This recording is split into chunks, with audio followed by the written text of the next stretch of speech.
Hi there, and welcome to the Homestead Education Podcast. Do you have a homestead, farm, or just dream of a rural life? This is a show to help you and your kids grow your own food and grow as a person. I'm your host, Kody Hanner. I'm a homesteader, homeschool mama 6, and small town enthusiast. I was raised by an old school rancher and blessed by the grace of God to have been exposed to so much of what rural life has to offer. Join me every week to talk about homesteading, homeschooling, and growth with a homestead education. Hi, everyone. I have Angela Miller here today. She is a homestead mama that follows where God leads her and started the Women's Homestead Society in Middle Tennessee. Hi, Angela. I just had an Amanda on. Hi, Angela. Hi, Kody. How are you? I'm good. How are you? We're doing great. Well, thank you so much for coming on. Would you like to tell everybody a little bit more about yourself? Yes, and thank you so much for asking me. I felt really, really honored. I was super excited about this. Oh, wonderful. Like Kody said, my name is Angela Miller. I am a homestead mama. I have 2 little kiddos. We live in Middle Tennessee. I grew up homesteading. And I we took a small break after we got married, and then we started back up homesteading. I love, and I enjoy every part of it. And then last year we started the Women's Homestead Society. I can share more about that later, but the story behind it has been really fun, and where God's taken it has been so amazing. From our very first one was just small. It was just about 65 women at our home farm. And then this year it's gotten so much bigger, and I'm really excited about it.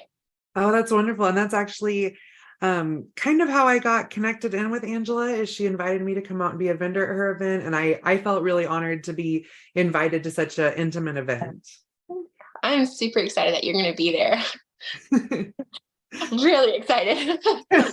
Well, that's awesome. Like I said before our talk, I love connecting with people, and I think I love conference season because I used to do these with my dad. He was a hunting guide, and so we would do all the Western or the outdoor expos and stuff, and I would just spend all day talking to people, and I realized that it was something I really loved, although it drains me completely, like emotionally, but I also, it builds me up so much, and I love connecting, and I love the relationships that I have been making. It's so different than just selling behind my website. And originally I started the podcast thinking that was how I was going to connect with people. And then I realized I was sitting in a room talking to myself. So I started bringing on guests, and that's worked wonderfully. Oh, I love that. I love it.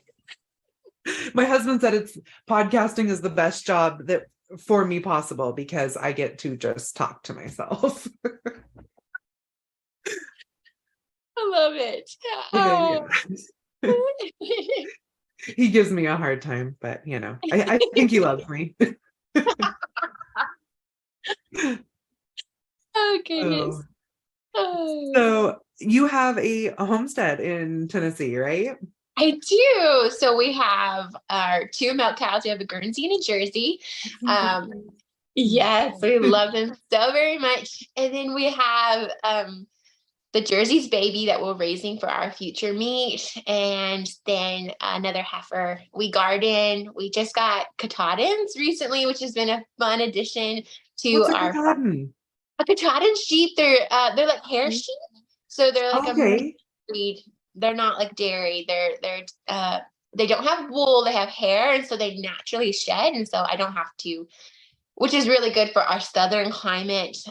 They're naturally parasite resistant, and so I got just a few from a friend down the road, and so they are already acclimated to like our soil and what's going on in this area and our climate. And so and then we have our chickens and the gateway to homesteading. Right. We have a seasonal garden, and then we do seasonal meat birds. And so that's where we're at right now. I've been in this stage of like, do we scale up or do we not? We have 2 little children. We have a 5-year-old and a 2-year-old. And so it's been one of those things you're like, what can I do? And knowing what I can do and then what I can't do. And then just realizing one of the things I love about community is that I don't have to do it all by myself. I was just And talking about that. it's such a key thing that I'm learning. Just learning recently is like, I don't have to produce everything on my Mhm. own. I I am made to rely on other people. We need other people and we need our community and our tribe. And so knowing I don't have to do it all by myself, I can totally, I'm willing to barter, trade, buy from Yes. someone else. Stage of two little children to be able to go, okay, I can't add anymore, and that's okay. And I can just get it from someone else. You know what? Yeah. I tell people a lot that we produce 80% of our own food. Yeah. And I can very honestly say that, even though I personally don't grow all of the food that we consume or that our animals consume. Yeah. And it's that my husband barters by, he's a disabled vet and runs our farm and handles our family Yeah. a lot. I mean, obviously I handle the family, but I'm a business mama, you know? Yeah. And so he, in the summertime, he helps the neighbors do all their hay. He runs equipment, he does all of their mechanics. They also have a trucking company, so they're gone a lot. And so Okay. he can go over and he works on all their equipment before season. And then actually, like during hay season, he's out there actually haying with them and stuff. And that is our winter hay payment every year. I love that. So, when he gets done with haying, his last job is to load up the truck and it comes over to our house before snow hits. Wow, that's amazing. Yeah. And so like we have fed our cow, we have, let's see here. We have 3 milk cows and then 2 Angus heifers. Wow. Well, I think they're just over a year now. Okay. And we fed them all winter long on that hay. That's amazing. Yeah. And we even had a little extra where I'm working on some stuff with my pigs and they're eating the hay too. So, That's so and cool. we have 9 sows. So we run a pretty big pig operation, but Oh, wow. That's a lot. yeah. Ooh. You are busy. Yeah. And so actually all of our cows are at that same neighbor's house getting bred by their their Hereford bull right now. Oh, wow. Because my son wants to show a black Baldian fair in 2 years, Okay. which next year he's taking one of their steers. He's working for them over the summer during Yeah. hay season too to earn himself a steer. Oh, wow. I told him I'm not That- buying you a steer. So you want a steer, you earn a steer. wow. So It sounds like you have really good neighbors.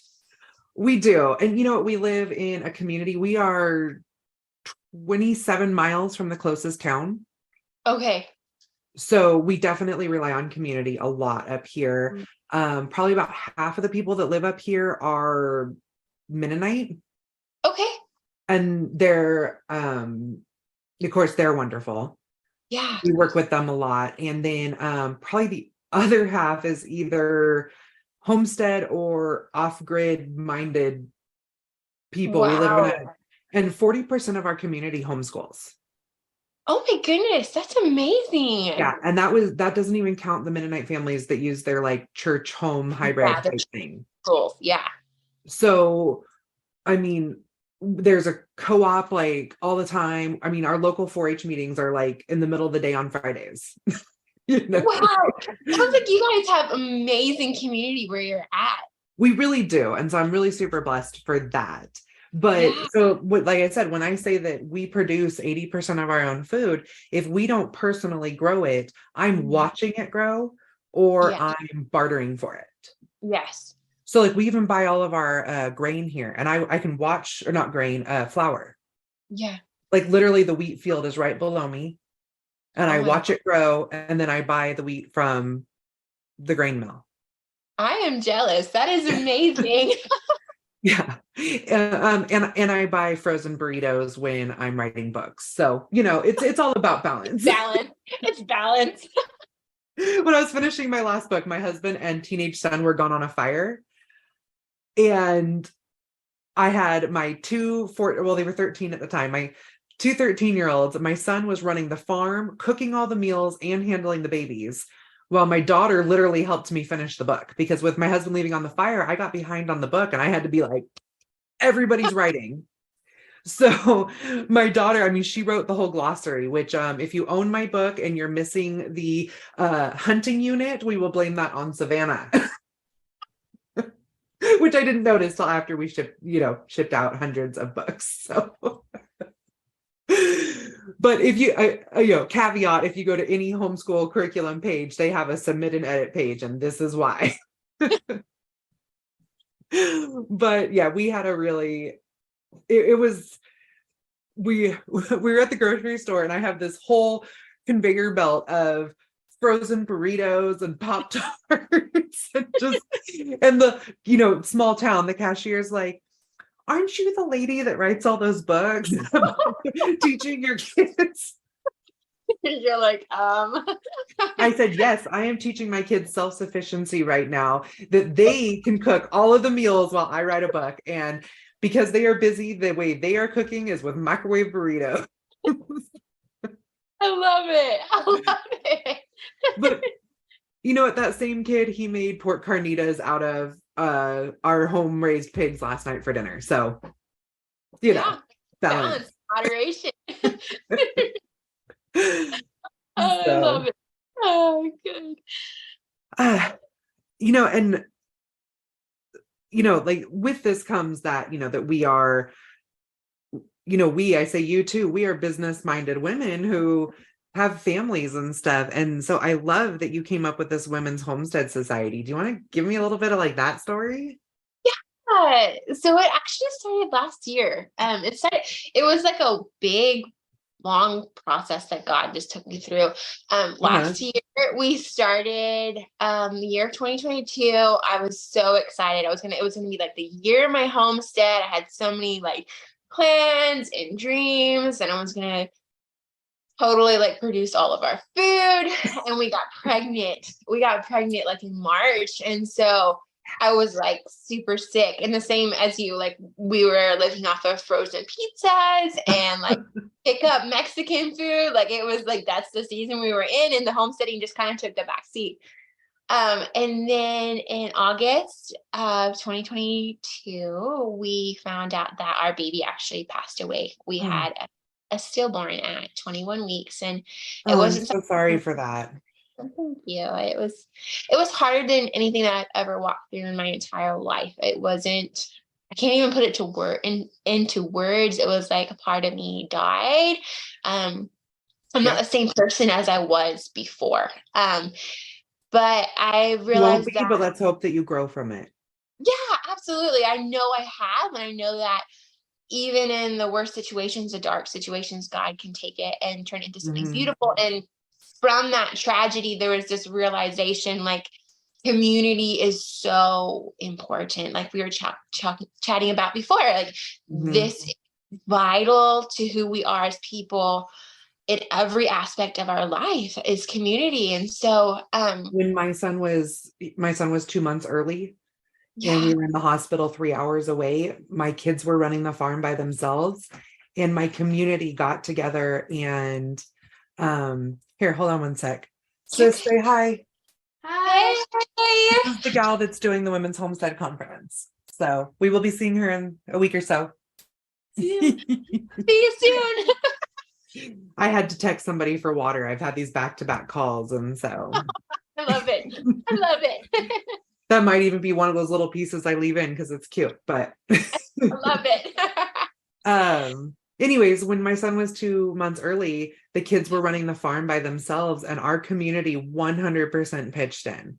So we live next to Border Patrol, and like I said, 30 miles from town. So the wives of the Border Patrol guys were sending them with breakfast and lunch foods for the kids. And then another family would bring them dinner at night. Oh my goodness. And then they'd call me and be like, I'm doing a walkthrough on the house. Everything looks reasonable, And the best part is we had 2 cows and milk at the time. So the kids could send like raw milk home with these families. So that was really nice too. That's so amazing.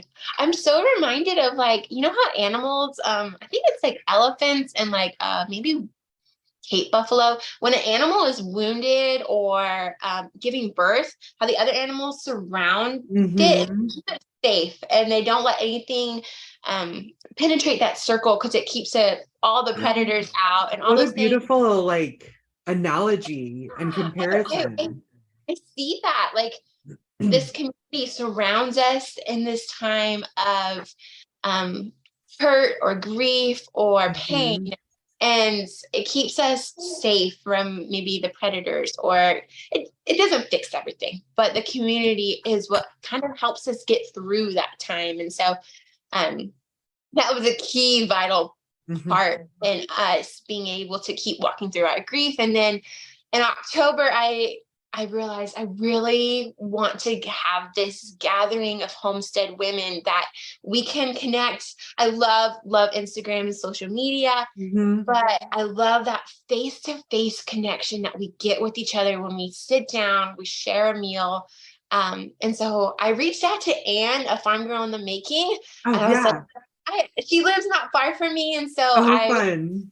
I was like, hey, do you think this is something that people would be interested in? Do you think women would want to get together? I Oh was my so goodness, did you unsure of even have to myself. ask yourself I that? did. I was so unsure. I was like, I wasn't sure of myself and my capabilities at that moment. And so Mm. I was like checking in with Anne. I was like, okay, what do you think? Like, do you think that people would be interested in this? And she's like, yes. And so I went for it, and it was at first it was just at our house. It was in our barn that we have that my husband built on our farm, and Aw. it was just a free event. And we had about 65 women there, and we had a lovely dinner and just a really great time of fellowship.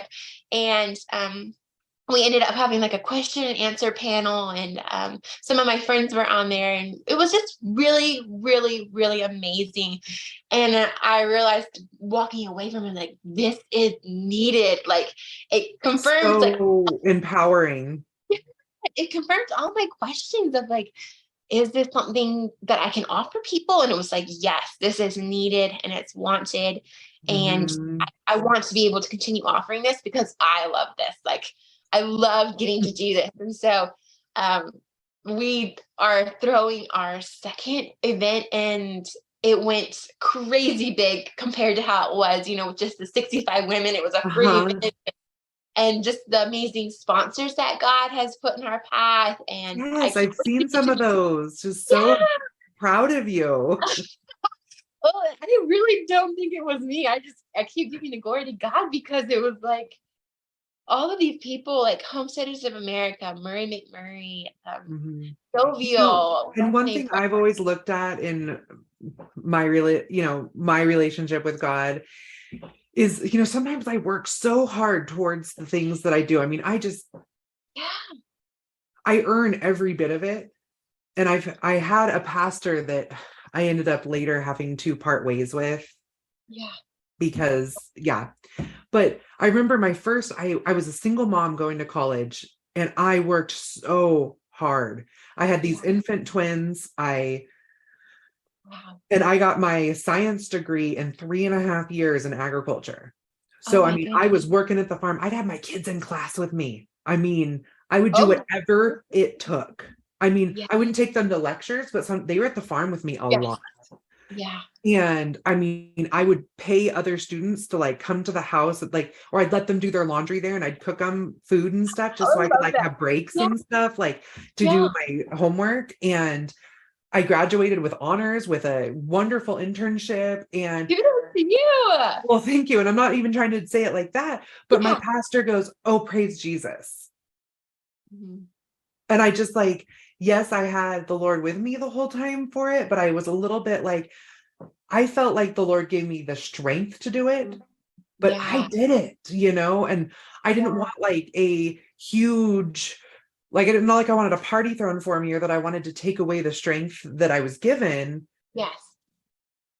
But, and at first it kind of threw me off. And then I questioned like my faith and some of that type of thing, why am I feeling that way? And like I said, Yeah. that pastor actually did something later that was like, it was Mm. really hurtful. I mean, he was my grandfather's pastor all the way through. And yeah, anyways, that's probably one of the hardest relationships to lose. But I realized that there was a small piece to that it's okay to say, Yes. the Lord gave me the vision to do it and the strength to do it. And I'm so proud of myself for being able to do it. Absolutely. Mhm. Yeah. So, I mean, and you know what? I could be wrong. And I might have, I might have every Proverbs 31 woman messaging me after this episode and telling me how wrong I am. But I know that that's what feels right in my heart right now. So, Absolutely. Yeah. And I think definitely there is this like, God gives us a vision, but then we have to act on it. Like, mhm. it's not like, That's why he gave us our own free will. yes, exactly. There is something of us putting the work behind it because Mhm. he is our inspiration, but there's also this like where I don't know how to say it correctly, but he gives us the inspiration, but we have to do something with it. It's Yeah. not like we can just let it be and it will Mhm. whatever. Yeah. It does That take the we, message. and you know what, I parent the same way. I say, I give you all the tools that you need to be a successful person, but you have to use those tools. Absolutely. Yeah. There's a self responsibility. Mhm. That yeah, that work that we put into it, that God gives us the tools, but then we're going to actually pick the tools Yeah. up and use them. It's so important. It really is. So I always, and the only reason I even brought it up is I see such an amazing woman in you for taking this step. And then you said, well, it was God. And I don't want Yeah. you to take away from how wonderful you are either. Thank you. Thank you. I really appreciate it. So I love it. So you were telling me we were getting into how it was really taken off, and I'd like to, God. with all your wonderful sponsors, which, oh my gosh, yeah. Yeah, that has been so fun. I have been so excited to see just so many other women, other businesses being willing to Mhm. stand behind our mission and what we're doing. It has been so exciting to get to see that. Mhm. Just getting to chat with all the wonderful, like I got to chat with Amy from Homesteaders of America, and that was Uh-huh. fun. And So um, sweet. she's so sweet. Or Anne has been such a Mhm. key player in helping me bring this to fruition. And so, um, Mhm. get to have 200, probably a little bit, probably closer to 220 women coming to this next conference and get to be together. And we get to hear from amazing speakers from Beth Daughtry and Ann Scott and Sophie and Sarah Kleins. And so, I think it's Kleinhaus. I don't know how to pronounce her last name, but Clean Jeans. We love Sarah from Clean Jeans. But they all get to be sharing their stories and getting to inspire women. And then we get to enjoy another really amazing farm to table meal. And I'm so excited to be able to also get to feature farms that are local to us and Mhm. to help them, and then also I, get to feed them. Like, you posted like a video of, these are the chicks bought by one of the farm to table people, and I was like, yeah, how neat to like see that whole process. Like, yeah, everybody has these different marketing ways to bring people in and tell that story leading up to their events, and I yeah. thought that was such a unique, special way of doing that. Yeah, it has been so fun to be able to support other women homesteaders, women farmers, and Mhm. get to not only just get to take their products and turn it into an amazing meal, but also get to like feature their farms, like get to Mhm. share their stories. And we're going to be doing that more throughout the year. But just really, that makes me super excited to get to support other people. It's not just me, it's a whole bunch of amazing women and homesteaders that Oh, we I get to love it. keep cultivating this, get to share their stories and get to help them along their way. So I'm so excited about that. Yeah, I'm seeing so many homestead events pop up this year, and Yeah, some of them might have been around for the last couple of years, but yeah. and but I love it. Like, we're having one out here on the West Coast finally, and Yes, I saw that I one. know, and it's only an hour and a half for me. I'm like, Yeah, that's amazing. which I heard about it, and like, so I immediately sent in that I wanted to be a vendor. And then Homesteaders of America was a couple weeks later. Okay. And I get there and I walk up and I'm like, hi, I'm Homestead Education. I want to get my booth stuff. And she's like, ooh, I've been wanting to talk to you. And I'm like, who are you? And it was Kody Milhorn who's putting on, her and Melissa K. Norris are putting on this event out here, the Modern Yeah. Homesteader Convention.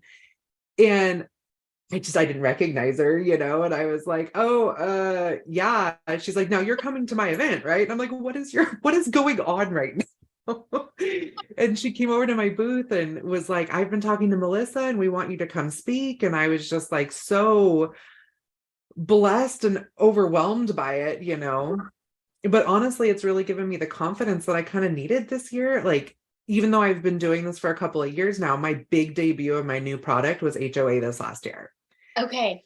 And I had a little bit of that imposter syndrome going on. Like, do I have something that people actually want to see? Oh yeah. Like you were probably feeling, this event, is this something that people want?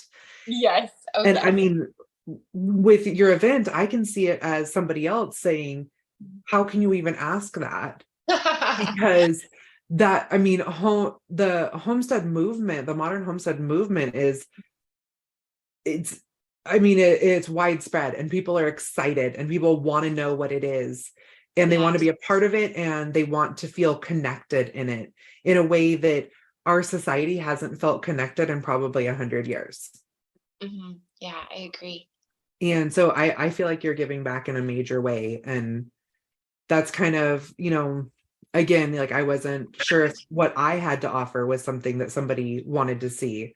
And Yeah. having these events like this where like I said, I can so blatantly see that your event is needed. The people who are running these events can see the things that will help the people that are coming too. And in my case, like, with what happened with Kody Milhorn and then speaking to you, it's given me the more of the confidence that I needed to continue providing a product that is also needed, Yeah, absolutely. For sure. And I mean, just kind of having one of those moments at the moment. I haven't even gotten a chance to celebrate because I've been so busy. In fact, when I called we talked before my other interview today. Oh my goodness, so busy. I talked to her about homeschooling and she was like, oh, I needed this conversation today. I was ready to throw in the towel. And I said, that's funny. Last night, I was so overwhelmed with getting ready for my conventions that I literally just put my computer down and cried. Like I just needed a minute. And my husband's like, go take a break. And so I walked outside and I called my old business coach, who's a friend of mine as well. And we talked about like sheep and stuff. Like it wasn't, like she just went through lambing season and she had a lamb die and we just, we talked it out and stuff. And I just needed that in that moment. And it was so helpful. But I was telling her what was going on in my life. And she was like, why aren't you celebrating right now? And I'm like, oh, I didn't even think of it. I'm so busy. But what it was is, I've really been pushing that, yes, we have all these adults that are so excited about homesteading and they want to teach their kids. And so I wanted to fill that need for them. But what I realized is that we have a societal need to be teaching our kids where their food comes from and these self-sufficient skills that aren't being taught in schools anymore. And when they are, they're being taught either as home ec, which you're not going to get the student numbers in that you want, or it's being taught as ag science, which is a great program and is part of the FFA program, which I'm a huge supporter of 4-H. So FFA falls right in with that. But it also primarily only teaches commercial agriculture. Yeah. And so even for the kids who want to be involved with that doesn't always teach how to do that at home and what those self-sufficient skills actually look like. Yeah. So with this stance of that we need to be teaching our youth, I was actually reached out to by Authority magazine to do an article on this. Wow. On how, to teach young people to get into agriculture in a different way. I love that. And so I wrote an article for them and it's been accepted and I'm waiting for the published date. But I was just so like, oh, that's really cool that somebody wants to hear about that. And my business coach was like, why aren't you celebrating? You know? So, Oh, I oh might my have, goodness. my daughter and I might have to go out for some cheesecake on the, our trip. Yes. I was actually just chatting with someone. We were talking about how we can see things in other people's lives, but we can't always see them in our own Mhm. lives. And sometimes it takes someone else calling it out in us Yeah. for us to notice, like, oh yeah, like that's great. Like this is growth. And sometimes it takes that other person because we can't see it in our own lives. I think it's very, very common, Right. unfortunately. And then, I mean, when we have to be in this online space so much, and they talk about how that's actually detrimental to like teenagers because their brains can't even wrap around it, especially teenage girls, Yeah. and that imposter syndrome Yeah. that I mean, I feel that on a regular basis. Oh, Of course, yes. I have a couple other mental health issues that, like are in the back of my brain along with it. Not totally crazy, only a little crazy, Don't worry, we're all there with you. Right. My husband always says just crazy enough to make life fun. I love that. So I mean, I have enough of those like insecurities that when you add imposter syndrome on top of it, it's a like sometimes a daily battle. Yeah. And my to like be concerned about my teenage daughter, like, having to be,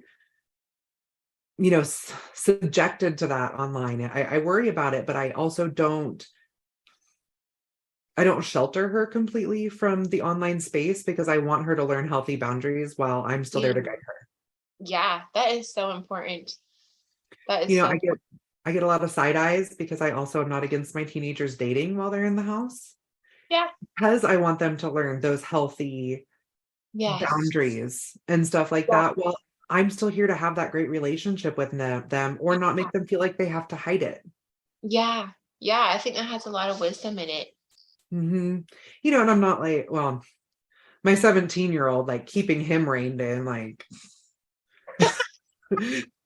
whatever. I'm not even gonna. We had these really great rules in place and they totally backfired with him.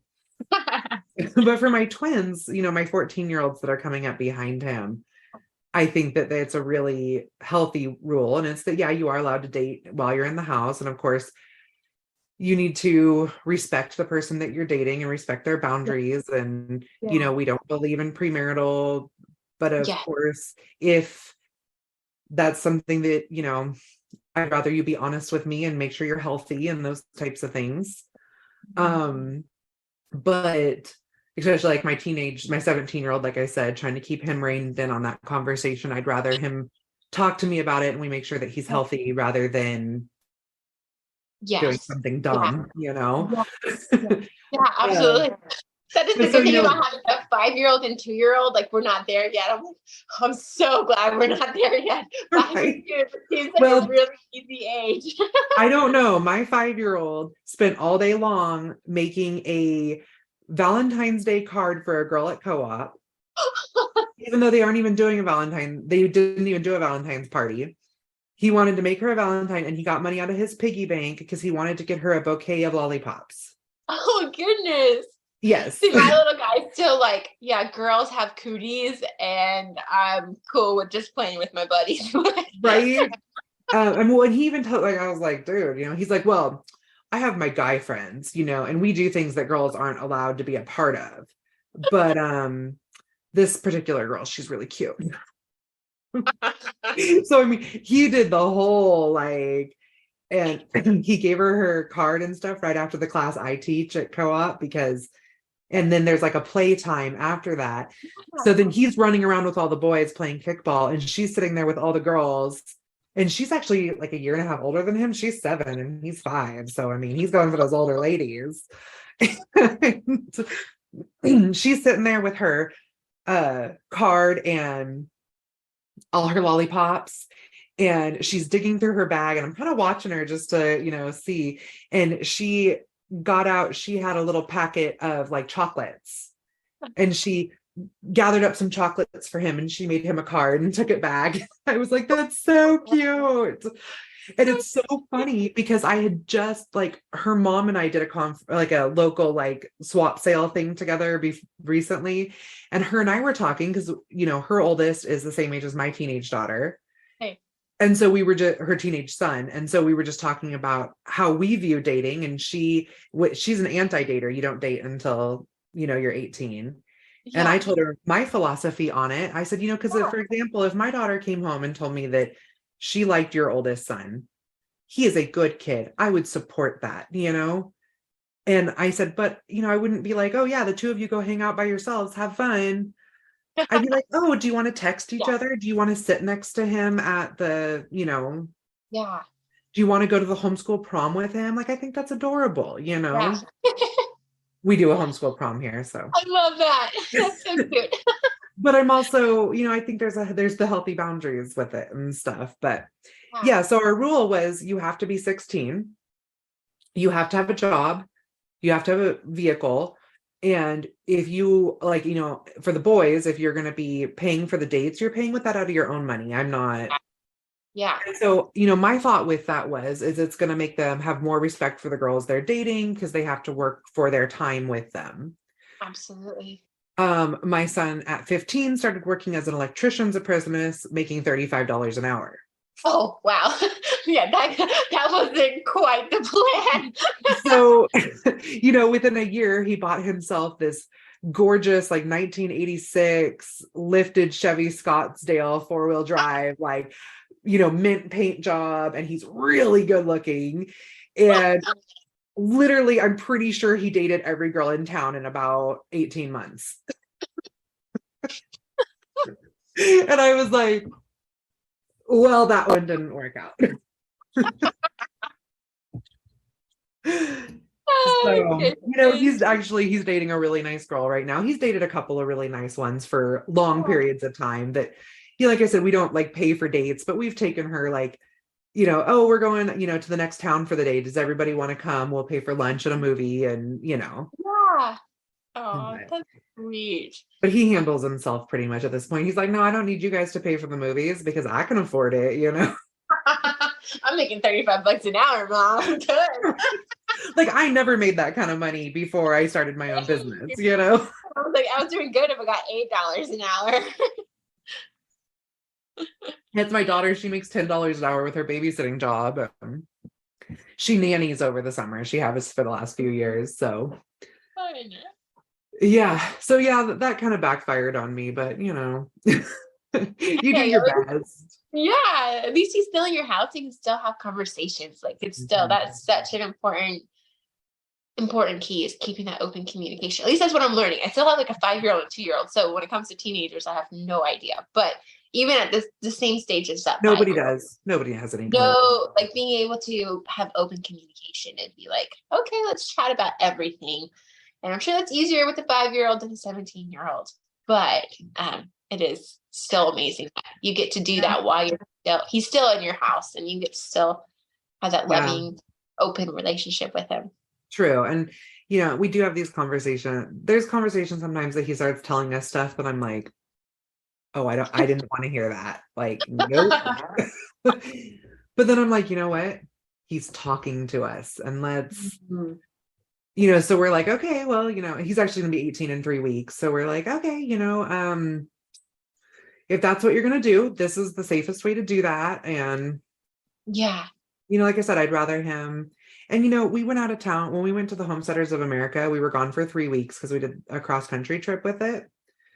And he, too cool to travel with mom and dad. So he stayed home and he handled the farm, which was good.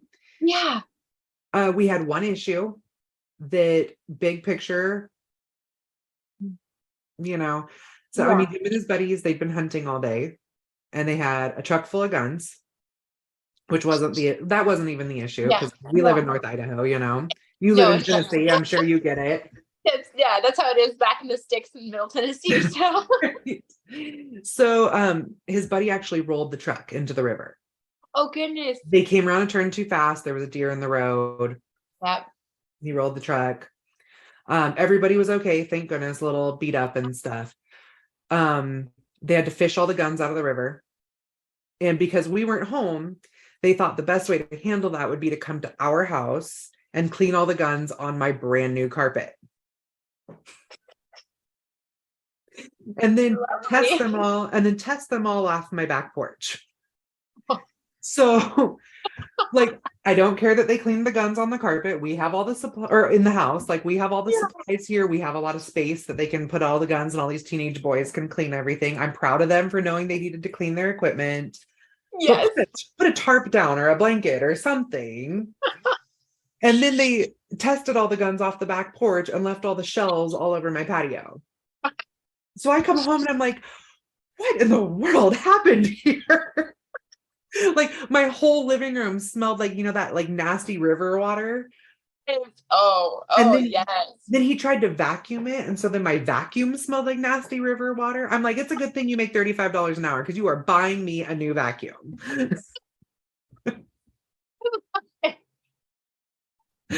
So, but if that's the biggest issue I have when I leave my 17-year-old home alone for 3 weeks, like I'll take it. Oh yeah, absolutely. I mean, the video game system was set up in the living room and there was soda cans by the chair, but or no, there was monster cans by the chair. So I did have a little bit of a talk with them about that, but Oh, sometimes there's just no stopping them on those things. No. And there's things you can just let go. Like even with my 5-year-old, 2-year-old, like there's things that are like worth my time and effort. And then there's just things that I'm like, okay, that's really not a big deal in the long run. I can just let it go. Right. You just kind of go, I'll allow it. Yeah, exactly. Absolutely. I will allow that. Yeah, I can't remember what it said. My son said something really smart to his dad last night, and his dad like stopped and looked at him and then was like, I'll allow it. I love it. But our 5-year-old is luckily, he's probably the easiest of all 6 of them. Okay. He's a pretty sweet kid. He has his moments, but we kind of it's kind of a weird one. Like I obviously don't believe in reincarnation, but I do believe in like the spirit, like giving life and stuff.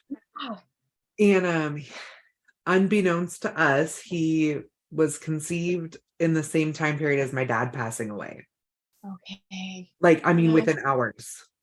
Oh, wow. Yes. And this child is my dad 100%. Oh, wow. What a beautiful gift. Yeah. I mean, it's like his personality, things he says, like mannerisms, gestures. I'm just like,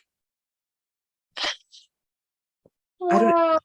But then sometimes it's kind of scary. Like he told us this really long story the other day about he once saw a man who was stabbed in the head when he was working on the docks. Goodness. And my dad owned shipyards. Oh, wow. Yeah. Wow. So my husband and I are just like, okay. He's all, it was, and then he looked at us like dead in the face and goes, it was after Tennessee. My dad hitchhiked from Tennessee at 13 out to California and started working in shipyards. Oh, wow. And I mean, my husband and I were just like, you mean our vacation to Tennessee? He's all, no. And then just goes back to playing. And I'm like, You're like, like, not only is he talking about someone getting stabbed in the head, he has like these weird details that like down at the docks after Tennessee, like we're just like, okay, whatever. Like, I don't even know how to. You don't even know where to go with that. Right. But most of the stuff is really just positive and sweet. And I'm like, wow, like he's, the sweet mannerisms that he has are so similar to my dad's and stuff. And some of his funny stuff. But yeah, then every once in a while he pops off with something like that. And, we consider having him exercised. And no, he's my easy one. He actually at Homesteaders of America, my 14-year-old was talking to the Make Milk Raw guys. And yes. Yeah. Uh-huh. So he was talking to them and he wasn't paying attention to his 5-year-old brother. So he continued to repeatedly ram him in the leg with his head. But my 14-year-old can be so, because he's high functioning autistic, he's and all he cares about is his dairy cows. Like you can have like long conversations with him about like advanced dairy genetics. Yeah. So he's talking to these guys, totally probably annoying the heck out of these kids too, you know. And my 5-year-old is mad that he's not being paid attention to. So he's ramming him repeatedly in the leg. And my 14-year-old doesn't even like, you know. He's zoned out. You're never zoned in. Yeah. And so then we're at the Rogue Food Conference and my booth is right next to these guys. And I'm chatting with them and they're like, wait, I said something about raising self-sufficient kids. And that's a book I'm writing right now. And they're like, wait, you're the gal, your son's name is Taterhead, right? I'm like, yeah, that my 5-year-old is Taterhead. And they're like, man, if I ever met a self-sufficient kid, it's that kid. And they proceed to tell me this story about how he just like rammed his brother in the leg. Like, they're all, if he wants something, he's gonna make it happen. Oh my goodness. I So love it. I love it. see, right here, I needed just a fun chat for a minute. Oh, good. I'm having a lot of fun. Right. I was so stressed out, Kody. I was like, oh my goodness, I don't know if I can do a podcast. Like, I've never done a podcast before. And I'm like, someone's like, just pretend you're chatting with your friend. And I'm like, I didn't even realize, but it just feels like we're just chatting as friends. So I'm having a really good Exactly time. what it is. And I've been on a few where they had a set of questions and I was a little nervous. Or when I was on Jill Winger's podcast, I was an absolute mess the day before. I can imagine. So, I mean, that was the goal for me, was to make it on Jill's podcast. Yeah, that would be. And yeah, and so I ran into her at HOA and she invited me. I didn't even ask, you know. I just told Yeah. her what my business model was. And I had seen her 2 years ago at HOA and said, this is what I'm trying to do. She's like, oh, good. Let me know how that works out for you, you know? And so then I caught her the next year and said, I did it. Oh, I And love that. yeah. And so she asked me to come on her podcast. And you know what? I'll be honest, it was a disaster. I felt like a disaster the whole time. And it went, I mean, it went well. And Yeah, that was back in November. And at yeah. least once a week, I have a mom reaching out to me saying, thank you for sharing your story. Like, I'm in tears right now because I felt I was alone. Mm, yeah. So it's, I see these podcasts as almost like mini TED Talks. Yes. Like, we come on here and we get a chance to connect with somebody else. I feel so uplifted after my chat with you. And hopefully somebody else hearing us talk about how hard it is, you know, being moms and doing these big things and how it's so hard for us. Hopefully Yeah. they will hear that and feel uplifted like we got to today. Yes, I agree. I So, really do hope someone walks away encouraged. right. And if you're going to continue to do these events, get used to it, sweetheart. I am. We're tentatively planning next year. We have a couple of things that we'll know will change a little bit. But next year it's slightly on the books already. It's penciled in. So I'm excited. I'm going to pencil you in again, you know, like We want you there, Kody. We want you there. awesome. So, okay, we're getting close to the end of our time. Tell me a little bit about like what's going to happen at the Women's Homestead Conference and where people can find you. And Absolutely. Yeah. So this year we are having 4 speakers and we have about 8 vendors, which we get to have homestead education there. love And it. then we are having a VIP lunch and then a farm to table dinner or supper, depending on what you say. Uh-huh. And then it's a time of fellowship, connecting. I want to be able to connect people with interests. So like I want to be able to help people find their people.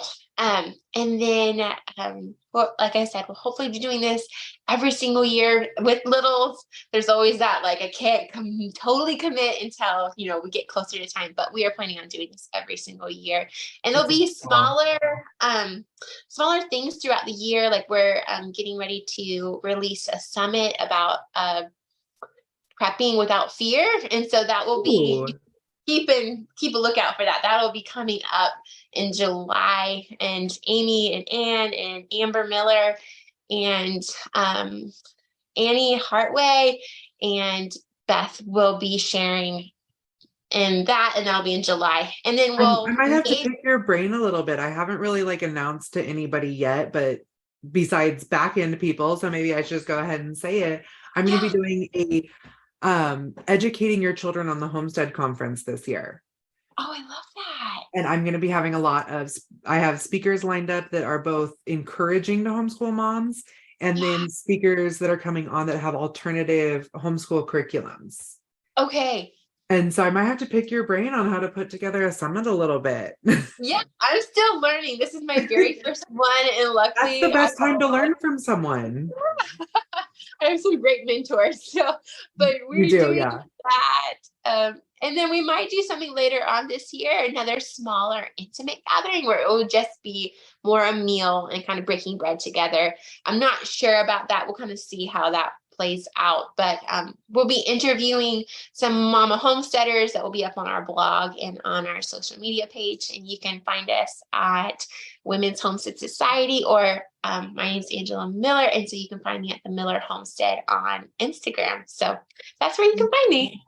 So I ask all of my guests the same question. What does keep growing mean to you? Oh, wow.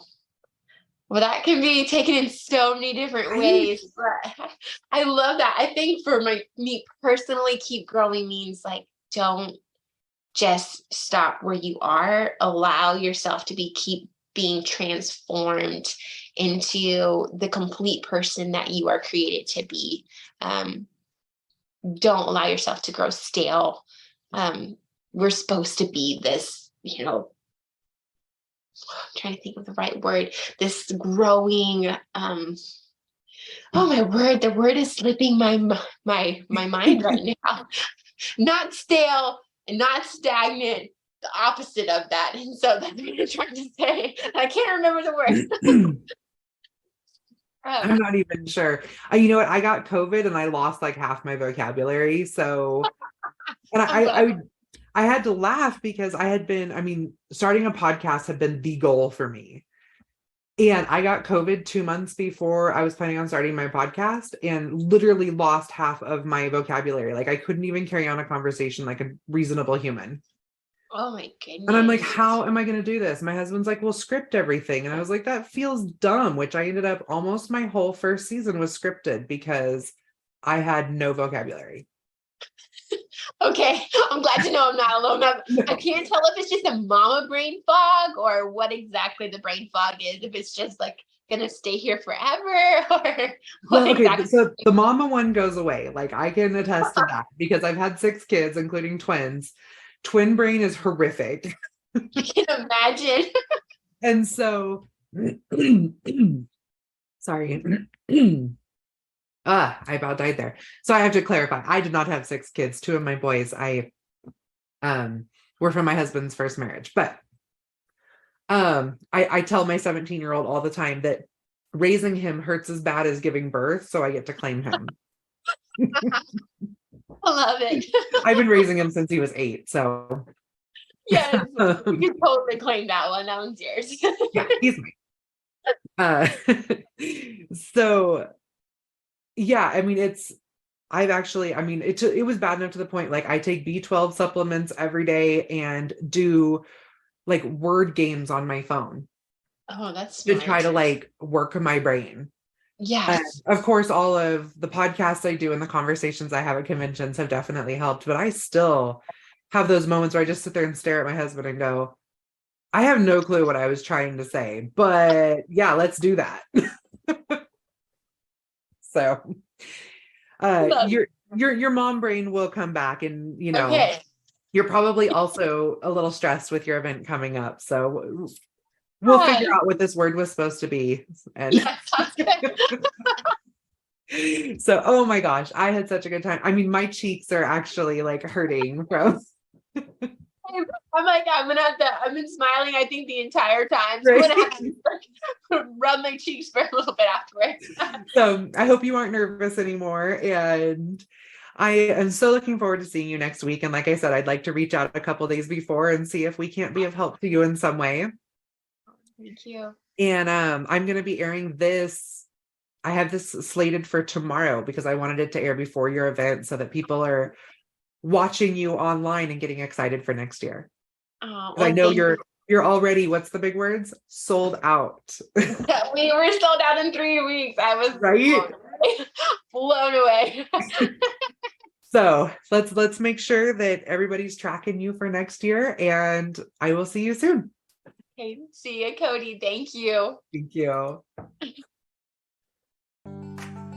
Thank you for joining me today at the Homestead Education, and I hope that I have given you something to think about this week.